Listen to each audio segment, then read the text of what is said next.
फ्रीजवर आपण नेहमीच काही ना काही वस्तू ठेवत असतो. फ्रीजचा वरचा टॉप म्हणजे त्या वस्तूंवरती काहीही ठेवता येईल अशी एक जागा असते, असा आपल्या सगळ्या महिलांचा खूप मोठा गैरसमज असतो.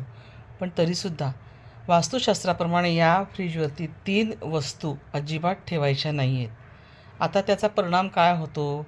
का नाही ठेवायच्या? तर त्या फ्रीजवरती काही वस्तू ठेवणं हे अशुभ मानलं जातं.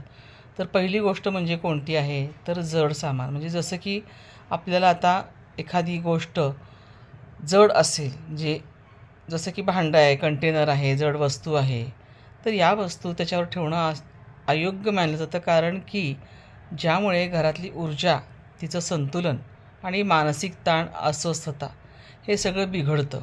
म्हणून जास्त जड वस्तू फ्रीजवर नाही ठेवायच्या. दुसरं म्हणजे धार्मिक वस्तू. खूप जणांना फ्रीजच्या टॉपवर देवाचे फोटो, वस्तू किंवा धार्मिक पुस्तकं ठेवण्याची सवय असते. फ्रीज हे एक उपयुक्त घरगुती असं उपकरण आहे. धार्मिक वस्तू ठेवणं म्हणजे त्या धार्मिक वस्तूंचा अनादर करणं असा त्याचा अर्थ होतो. म्हणून पूजा संबंधित असलेल्या वस्तू नेहमी मंदिरात किंवा इतर पवित्र ठिकाणी नक्की ठेवा. तिसरी गोष्ट म्हणजे औषधं. आता औषधं हे असे आहेत की औषधांचे बॉक्स घरात ठेवले जातात, जिथे ते सहज सापडतात, ते म्हणजे फ्रीजच्या वरती. आता वास्तूनुसार जर असं केलं तर आरोग्याच्या समस्या तर वाढतातच, परंतु फ्रीजमधला जो थंडपणा आहे आणि जड ऊर्जेचं जे प्रतीक आहे, ते म्हणजे जे औषधं आपण ठेवतो त्या आजाराच्या ऊर्जेशी संबंधित असतात. म्हणून दोन्ही एकत्र ठेवणं हे अजिबात योग्य नाही आहे, अशुभ मानलं जातं. म्हणून औषधं फ्रीजवर ठेवू नका. त्याचप्रमाणे फ्रीजच्या वरती इलेक्ट्रॉनिक्स वस्तू पण ठेवण्याच्या खूप लोकांना सवय असतात. जसं की चार्जर आहे, एक्सटेन्शन बॉक्स आहे, कार्ड आहे, ॲडॉप्टर आहे, लहानसा लाईट आहे. फ्रीज आधीच एक शक्तिशाली इलेक्ट्रिक उपकरण आहे.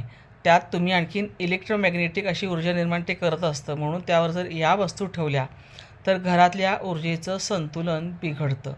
ते तसं होऊ नये.